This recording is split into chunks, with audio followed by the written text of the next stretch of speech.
Artist Abe. I'm an artist here at Oddities and Curiosities Expo, and make sure to subscribe to Raze Chaos.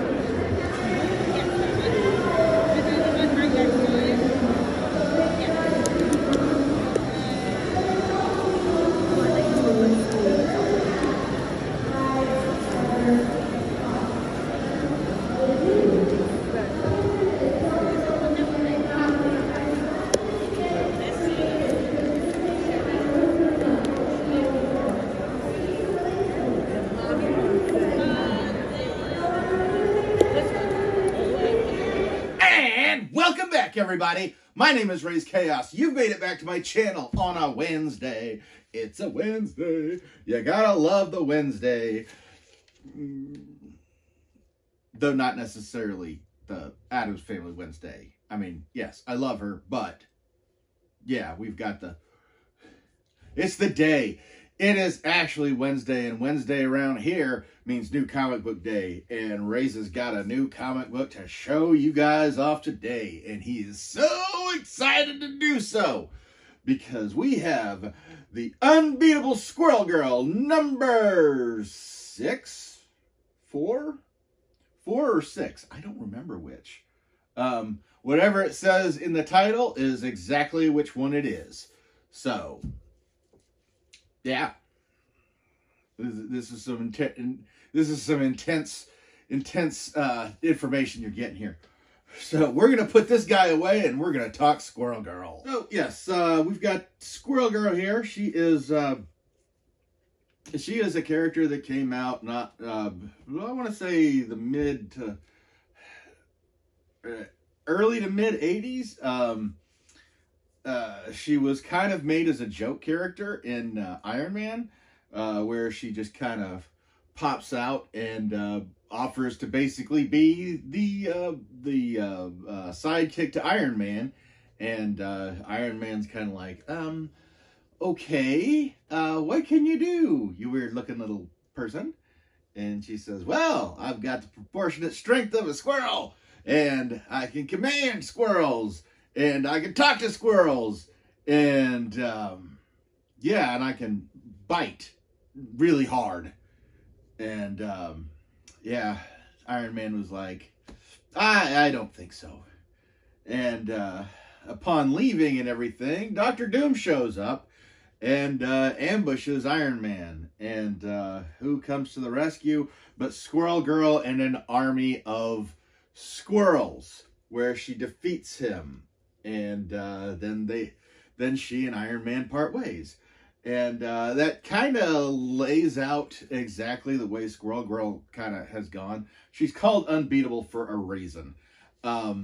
She has taken out Thanos by herself. She has taken out Terrax by herself, who is a Herald of Galactus, or was a Herald of Galactus.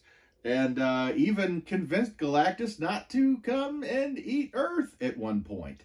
All by herself. Like, she has handled situations where large groups of heroes, such as the Avengers, have had to repel an attack, and Squirrel Girl manages to do it all on her own. Mind you, it's part of the fact that nobody really thinks much of her is exactly why she tends to be able to get away with so much. I don't know that they've really cleared her, really expanded on her origin much, beyond the fact that she was just kind of born with this big squirrel tail and was able to speak to squirrels.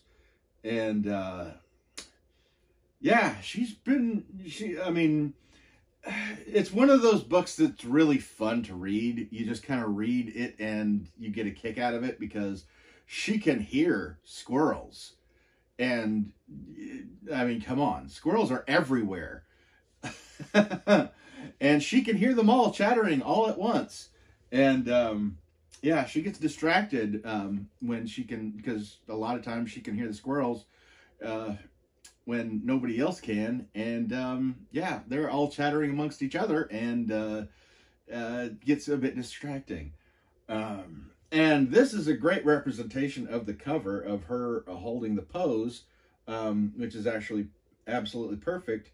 Also holding the pose that you can see up in the corner, but is actually on the base next to her, is her friend Tippy Toe, which is her first, or her basically her best friend, best squirrel friend, that almost acts as her sidekick.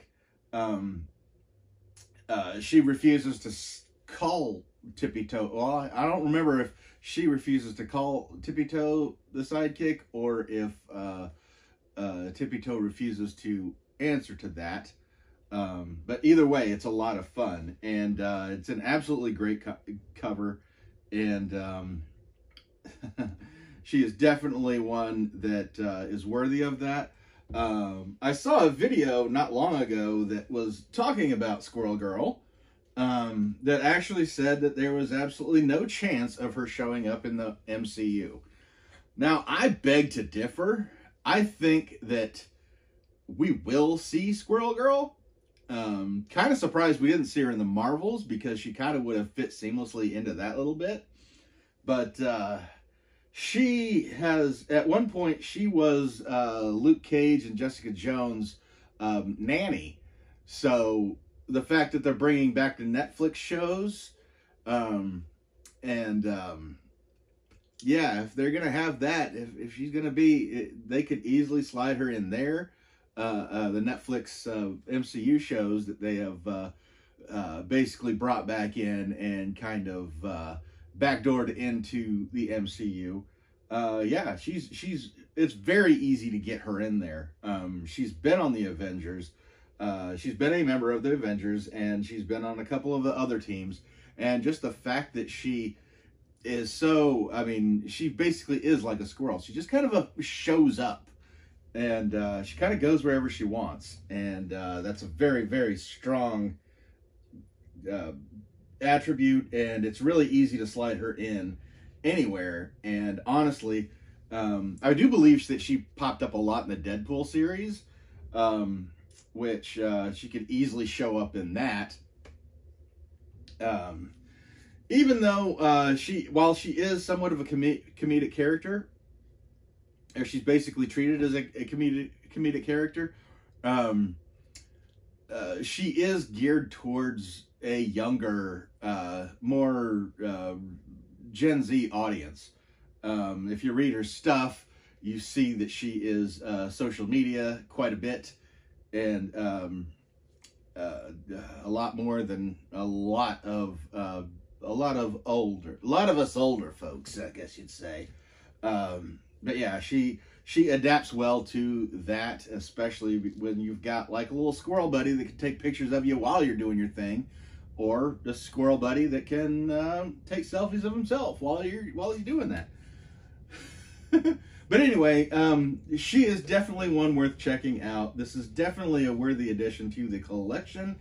And yeah, I'm glad they made it. They barely, I mean, as far as my knowledge, they barely said anything about this before they like sprung this on us. And yeah, and of course, Targetcon came out. This was part of Targetcon, and yeah, this was the one.